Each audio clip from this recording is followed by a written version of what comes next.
Магадгүй ирээдүйд тулгарах $50,000 зардлаа өнөөдөр $10 хамгаалуулаарай.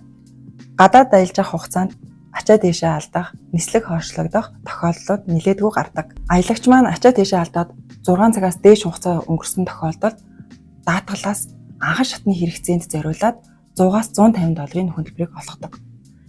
За цаг агарын шалтгаанууд болон техникийн садлаас үүдээд нислэг хойшлогдох тохиолдлууд байдаг. За энэ дээр болохоор төр барилах байр болон хоолны зардалт гээд даатгалаас тухайн даатгуулагчид маань $150-180 олгосон кейс байдаг. iTrip аппликейшны хувьд даатгуулагч нарт сонголттой даатгалын гэрээг санал болгодог. Жишээ нь Таиланд улс руу 7 хоногийн хугацаанд хаяллаа 23,000 төгрөг төлөөд $50,000 хүртэлх хамгаалтыг авах боломжтой даатгалыг санал болгож байна гэсэн үг. Тиймээс аялагч та заавал даатгалын компани салбар дээр очихгүйгээр онлайнаар даатгалынхаа гэрээг өөрөө байгуулах боломжийг iTrip олгож байна.